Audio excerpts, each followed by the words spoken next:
জুলাই বিপ্লবের অন্যতম সমন্বয়ক এবং জাতীয় নাগরিক পার্টির যুগ্ম আহ্বায়ক মিস নুসরাত তাবাসসুম জাতীয় পার্লামেন্টের সংরক্ষিত আসনের জন্য মনোনয়নপত্র যখন দাখিল করতে যায় সেটা রিটার্নিং অফিসার ফেরত দিয়ে দেয়।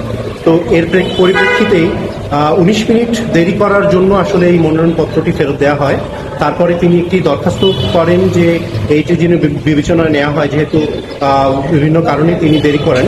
পরবর্তীতে ইলেকশন কমিশন জানিয়ে দেন যেহেতু তিনি সময় 4টার পরে 19 মিনিট লেট করেছেন, এজন্য তার মনোনয়ন পত্রটি আর গৃহীত হবে না। এরই প্রেক্ষিতে মিস নুসরাত তাবাসসুম তিনি একটি রিট মামলা দায়ের করেন। আজকে সেটি মাননীয় বিচারপতি আহমেদ সোহেল এবং জনাব মাননীয় বিচারপতি ফাতেমা আনোয়ারের কোর্টে শুনানি হয়। শুনানি শেষে মাননীয় আদালত সিদ্ধান্ত দেন যে এই বিষয়ে একটি রুল জারি করেন এবং একই সাথে একটি ডিরেকশন দেন। ডিরেকশনে ইলেকশন কমিশনকে ডিরেকশন দেওয়া হয় যে তার মনোনয়ন পত্রটি যেন গ্রহণ করা হয় এবং আইন অনুযায়ী সেটি বিবেচনা করা হয়।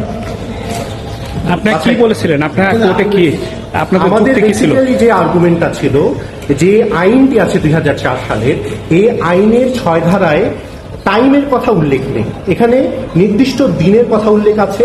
আমাদের আর্গুমেন্টটা এটিই ছিল যে আমরা নির্দিষ্ট দিনে মনোনয়নপত্র দাখিল করেছি এবং 4টার আগেই আমাদের প্রতিনিধি সেখানে উপস্থিত ছিল।